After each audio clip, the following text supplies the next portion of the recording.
Dia sebagai Tuan Guru Haji Saleh, dia ada menyatakan, apa katanya? Dia kata, andaikan satu waktu Allah Ta'ala terima solat kita, ini dia kata dah pun cukup.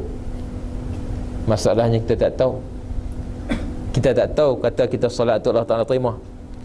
Tapi kalau Allah Ta'ala terima satu waktu saja, dalam waktu-waktu yang banyak tu, itu pun dah cukup untuk kita.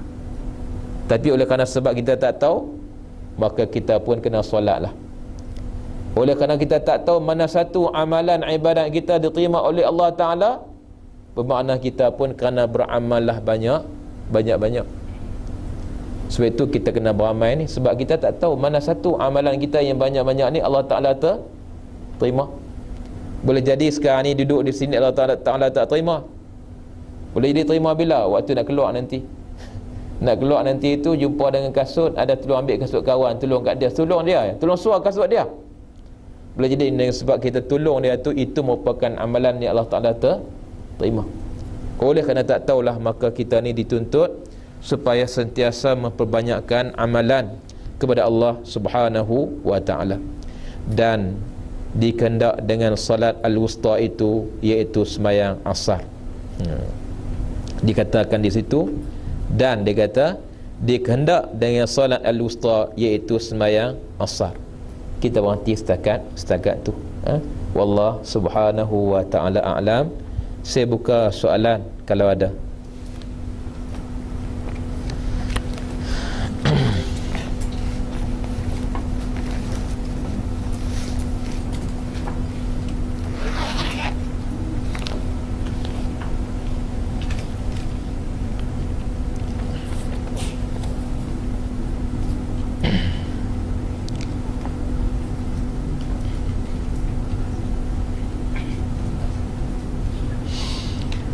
Soalan pertama, apakah hukum bertawassul dengan Nabi maupun ulama-ulama yang telah meninggal dunia?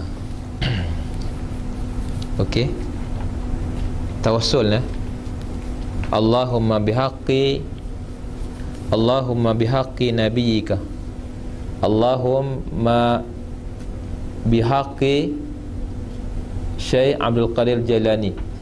Macam itulah lebih kurang.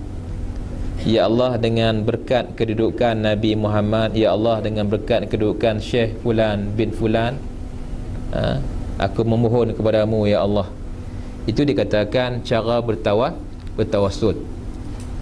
Dalam konteks tawassul ini, ulama tidak ada khilaf dalam masalah bertawassul dengan amalul khair, dengan amalan baik yang kita buat. Tadi mungkin kita dah tolong kawan kita, sekarang kita berdoa kepada Allah, ya Allah, kalau aku tolong kawan aku tadi merupakan satu kebaikan, maka ya Allah, moga-moga dengan kebaikan tersebut Engkau berilah kepada aku ni apa-apa. Maka itu merupakan sebenarnya satu tawassul. Ini tidak ada khilaf. Semua ulama membolehkan.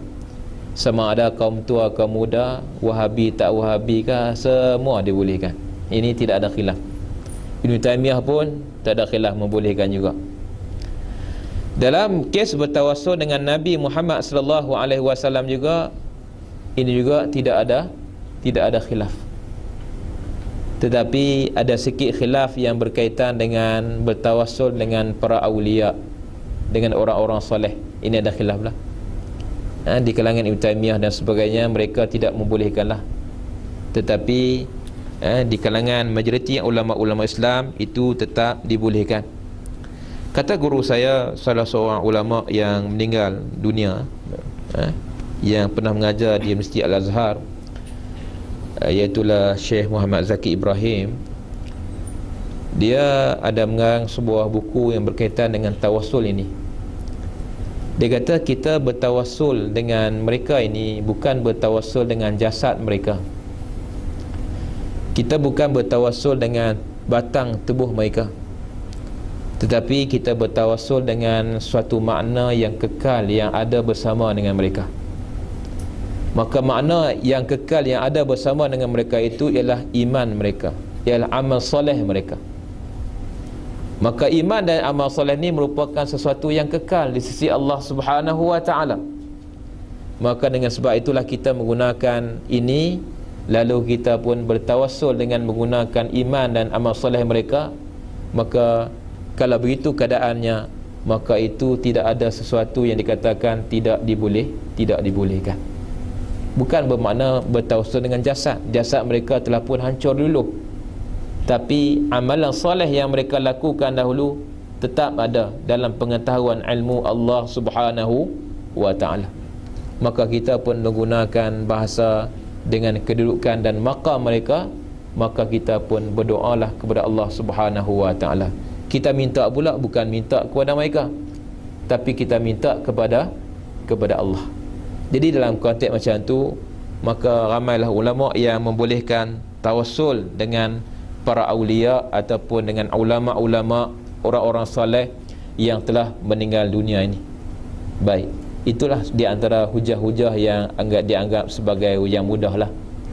Bahkan dalam hujah-hujah yang panjang adalah lagi hadis-hadis dan sebagainya, dalam kisah-kisah yang berkaitan dengan asarus sahabah dan sebagainya, yang menceritakan tentang masalah yang berkaitan dengan tawassul ini.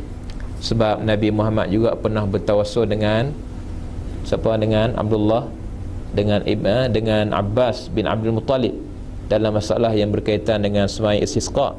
Dan ada juga hadis yang bagaimana Rasulullah sallallahu alaihi wasallam mengajar tentang cara minta doa ketika mana orang tersebut mengadu tentang masalah sakit mata.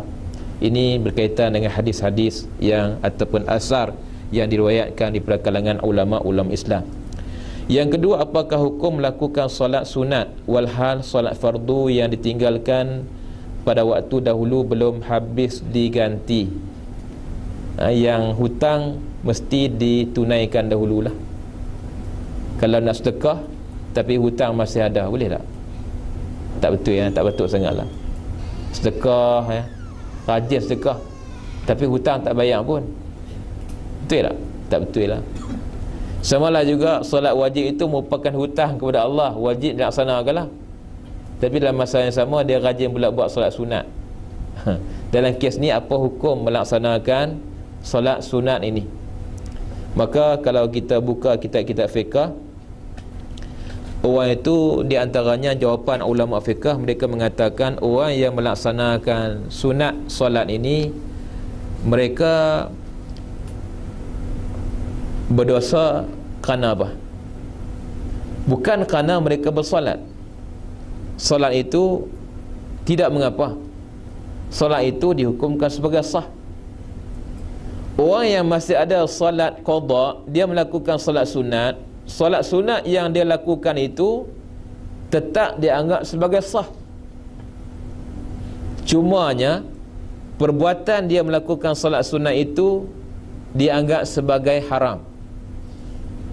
Bukan haram kerana solat itu tak, tetapi haramnya kerana dia telah menyibukkan waktu itu untuk melakukan perkara yang tak sepatutnya dia buat. Sepatutnya dia melakukan yang fardu, tetapi dia masyghulkan, dia sibukkan waktu itu dengan melakukan yang sunat. Maka kerana itulah di antaranya jawapan mereka mengatakan seolah-olah semayangnya tadi, semayang yang dia semayang tu sah, tapi macam dia tidak mendapat apa-apalah. Sepatutnya waktu itu dia tetap dituntut untuk melakukan semayang yang fardu yang dia telah tinggalkan suatu masa dahulu. Tapi itu pun tengoklah keadaan juga ya.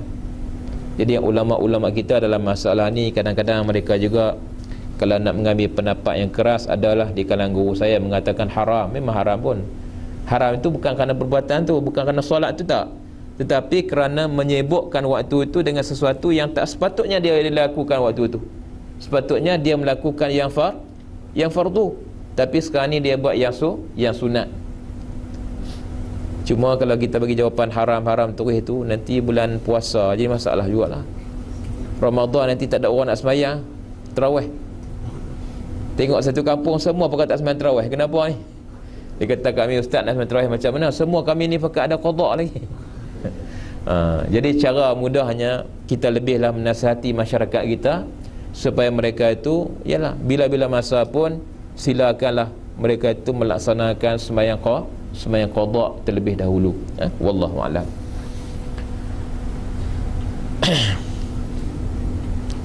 Boleh jelaskan tentang hadis Nur Muhammad? Apakah status hadis ini? Sila baca kitab Al-Bayan Lima Yushghilu Al-Azhan yang ditulis oleh Dr. Ali Jum'ah, bekas mufti negara Mesir. Okey. Dalam kitab itu ada hadis yang berkaitan dengan Nur Muhammad ini. Ada hadis yang berkaitan dengan hadis Nur Muhammad. Awwalu ma khalaqahu Allah subhanahu wa ta'ala ya Jabir nuru nabiyyika atau kama qala Rasulullah sallallahu alaihi wasallam. Jadi berdasarkan apa yang disebut dalam kitab itu, perkataan hadis ini dianggap sebagai statusnya amat lemah. Amat lemah. Jadi oleh kerana dia lemah, jadi di segi hadisnya kita mengatakan dia lemah. Tetapi dalam masa yang sama, apakah penciptaan Nabi Muhammad sallallahu alaihi wasallam ataupun penciptaan Nur Muhammad itu tidak boleh dianggap sebagai penciptaan yang paling awal? Tak juga. Sebab dalam masa yang sama ada dalil lain mengatakan di antara makhluk lain yang paling awal diciptakan ialah arash, kursi dan sebagainya. Dalilnya kuat.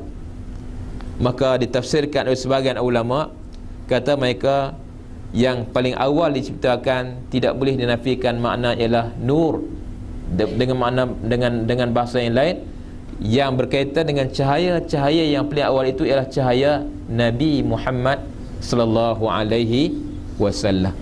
Wallahu subhanahu wa ta'ala a'lam. Boleh rujuk kita Al-Bayan Lima Yushghilu Al-Azhan, rujuk kitab tersebut yang ditulis oleh Mufti Ali Jum'ah, bekas mufti negara Mesir. Yang seterusnya, apakah hukum minum air zam-zam secara berdiri?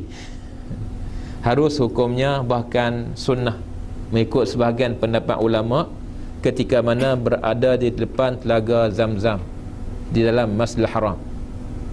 Ingat tu, saya mengatakan sunnah ketika mana berada di depan telaga zam-zam di dalam Masjidil Haram. Bukan makna minum diri ni sunat hukumnya di rumah kita, di tempat kita ni. Orang balik Mekah bawa air zam-zam, pakat berdiri belakang minum zam-zam. Bukan macam tu. Itu merupakan pendapat yang sebahagian ulama menyatakan, yang berpegang dengan ada hadis yang mengatakan kana Rasulullah sallallahu alaihi wasallam yashrabu wa huwa qa'im, sebagaimana hadis riwayat Anas bin Malik dan ramai lagi daripada kalangan sahabat radhiyallahu anhum ajma'in. Wallah subhanahu wa ta'ala a'lam.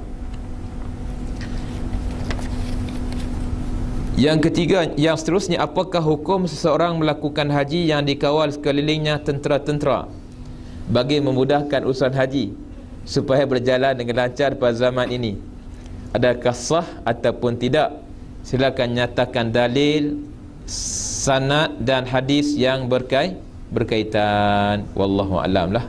Dulu tak ada tentera pun. Kalau dulu tak ada tentera, manalah ada hadis dulu kan.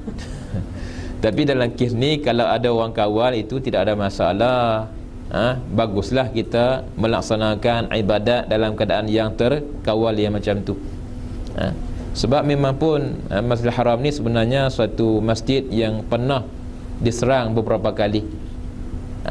Kata guru saya, iaitu Syainuddin Al-Banjari Al-Makki, dia sendiri pun pernah berada di situ ketika mana suatu ketika dahulu di sekitar tahun, tak silap saya, tahun 1978, Masjidil Haram itu pernah diserang oleh suatu sekumpulan orang yang mengatakan mereka itu merupakan tentera Imam Mahdi. Jadi Al-Juzami ke apa nama dia, saya pernah lupa. Dia mengatakan dia merupakan orang yang akan menjadi Imam Mahdi. Tapi ketika mana itu Tuan Guru dia masih berada di situ, masih belajar. Dia mengatakan, oleh kerana saya berada di situ, dia kata saya dah pun pakar, tahu tentang jalan keluarnya, bawah dan sebagainya. Alhamdulillah dia dapat keluar, dapat selamat dia. Tetapi kemudian mereka itu alhamdulillah kemudiannya dapat ditangkap dan dibicarakan, dan sebahagian mereka itu kemudiannya dijatuhkan hukum bunuh. Ini yang berlakulah di Masjidil Haram satu ketika dahulu. Jadi kalau ada tentera yang mengawal kita untuk melakukan upacara haji dan tentera itu tak buat haji, itu tak ada masalah. Mungkin mereka dah buat sebelum ni. Jadi kita masih boleh melakukan amalan-amalan haji yang lain. Bahkan amalan haji ni dia bukan terhad dengan kawasan Masjidil Haram. Amalan haji ni dia ada juga kaitan dengan Arafah. Dia juga ada kaitan dengan Mina. Dia juga ada kaitan dengan Muzdalifah dan sebagainya. Jadi kalau untuk tujuan nak bagi keselamatan, kesejahteraan, kebaikan, maka itu bukanlah merupakan satu kesalahan. Wallah subhanahu wa ta'ala a'lam.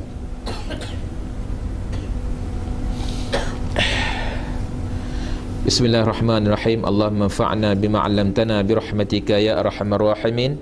Rabbana iftah bainana wa baina qaumina bil haqq wa anta khairul fatihin. Rabbana atina fid dunya hasanah wa fil akhirati hasanatan wa qina azabannar. Walhamdulillahi rabbil alamin.